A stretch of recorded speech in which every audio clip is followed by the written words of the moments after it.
저한테 물어보더라고요. 그 SBS에서 네. 대한민국에서 이런 비방에 능한 사람이 있을까요?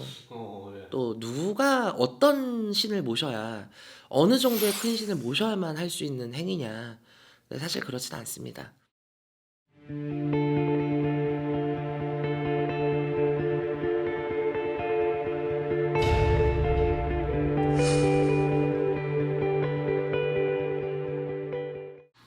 안녕하세요. 일산동의 구슬동자 윤도령입니다. 제가 이제 며칠 전에 그 이제 촬영을 이제 좀 갔다가 숙소에서 정말 진짜 우연히거든요. 우연히 정말 TV를 봤는데 그게 나오는 거예요. 바로 당신이 혹하는 사이에 선생님께서 이제 출연하신 편을 또 봤죠. 네.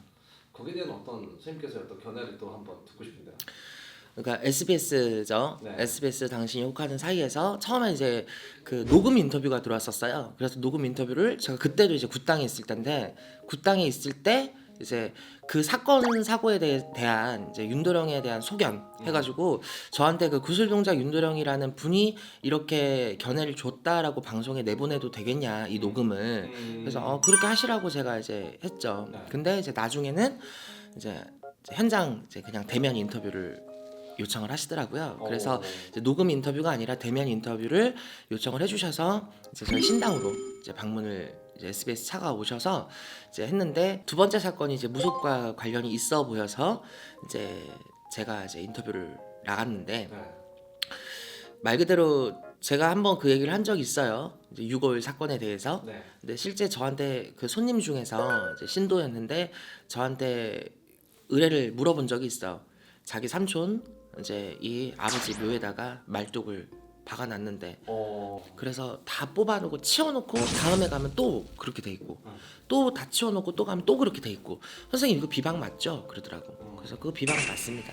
그랬는데 실제로 그 집안에 자기 아버지 묘에 그렇게 말뚝을 박은 그 신도분 집이 아작이 났어요. 아작이 났어 정말. 이후에 이제 욱하는 사이에서 저한테 이런 사건이 있었어요라고 하니까 저는 이제 욱하는 거죠. 완전 운명적이네요. 그쵸? 나 그런 의뢰 받았었는데 해서 이제 제가 얘기를 하게 된 건데 와. 근데 당신 욕한 사이에서 저한테 제보를 준 건 정말 좀 상상 초월이었거든요. 말뚝 쇠말뚝이 나온 게 몇백 개죠.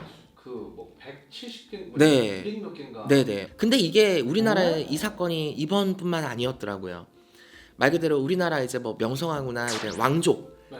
왕족 묘에 쇠말뚝을 박았던 범인이 그때 잡혔었죠. 맞아요. 말 그대로 그게 비방이란 걸 누구든지 알 수가 있습니다. 옛날에 또 우리 과거로 돌아가 보면 일본이 우리나라 전기를 끊겠다고 말뚝을 박아놨던 시기가 있었죠. 네. 그럼으로 인해서 우리나라 조선 땅이 굉장히 아프고 또 굉장히 힘든 일들이 굉장히 많이 일어났었다라고 알고 있고 지금은 거의 다 뽑혔다고 알고 있어서 말 그대로 그 말뚝이라는 게 의미하는 게 말 그대로 진짜 그 전기나 그 맥을 끊어놓는 게 말뚝이 맞습니다. 근데 이 묘에 그 정말 수백 개 말 그대로 그 마을의 공동묘지 같은 곳이에요. 근데 희한한 건 그러니까 말 그대로 남자 묘에만 그렇게 해놓은 거야. 그래서 머리와 정확하게 이쪽 아래쪽만 그렇죠. 정확하게 꽂았어요 말뚝을. 근데 저한테 의뢰를 한 게 선생님이 보시기에는 이게 한 사람의 소행이냐였어. 근데 제 소견은 반드시 무속인이 있었을 거다. 정확하게 사람 머리를 찍었어요. 정확하게 사람의 그 중심부를 찍었어. 여러 개나. 근데 일반 사람이 그 수많은 묘에 과연 그 사람들이 어느 방향에 어떻게 있는 줄 알고 그걸 갖다가 다 정확하게 그 위치를 꽂았겠어. 그리고 그렇게 해야 뭔가가 잘못된 일이 일어난다라는 걸 자기 혼자 알고 그렇게 했을까? 반드시 어떤 무속적인 비방에 견해가 있었을 것이다. 그리고 그 사람이 어디에 있겠냐? 어디에 거주하는 사람이겠냐 했을 때 저는 그 마을에 있는 당사자다라고 찝었거든요. 왜냐하면 그 마을의 지리와 구조, 그 묘지에 대한 명확성을 알고 있어야 돼요. 그 묘지 사건과 또 바닷가 사건이 있었잖아. 네네. 근데 하필 이 두 사건이 맞아 떨어지는 게 뭐냐면 윤달이에요. 아, 윤달이요. 1년은 12달이죠. 네. 윤달이 낀 달은 13달이잖아. 말 그대로 죽은 달. 천지신령의 눈을 가리고 귀신의 눈도 가릴 수 있는 달, 죽은 달. 이 한평의 뼈 유골 사건과 이 묘지 그 사건의 똑같은 달수가 윤달이라고 합니다.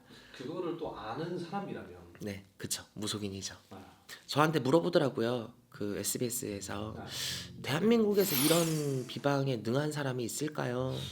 예. 또 누가 어떤 신을 모셔야 어느 정도의 큰 신을 모셔야만 할 수 있는 행위냐? 근데 사실 그렇진 않습니다. 대한민국에 난다긴다는 무당 솔직히 그렇지 않아도 웬만한 비방들은 다 할 줄 알 거예요. 하지만 우리가 1, 2년 해먹고 안 해먹을 거 아니잖아 무당지. 그렇죠. 그런 행위를 했을 때 나한테 어떤 대가가 온다라는 걸 알 거예요. 또 집안에 가족이 있고 자식이 있는 사람들은 비방을 했을 때 그 비방의 대가는 본인이 치르지 않습니다. 그걸 아는 사람이고 제정신이 박힌 무속인이라면 절대 행하지 않았을 겁니다. 억을 준다 해도. 그렇겠죠. 근데 정신 넉 빠진 사람들도 그 비방은 할 수 있다는 소리야. 말 그대로 돈을 쫓아가는 일부 무속인. 그래서 당신이 혹하는 사이에 이번에 인터뷰를 하면서 저 또한 되게 많은 걸 느꼈거든요. 물론 오래전에 일어난 사건이고 그 사건을 지금 다루기는 하지만 지금 이 시간이 이 시각 어디에서도 이런 비방과 방법술은 이루어지고 있을 것이고 우리가 살아가는 인간 사바 세계에 이런 저주술과 흑마술, 비방술들이 너무 무분별하게 악용되고 있음을 너무 위험하겠다.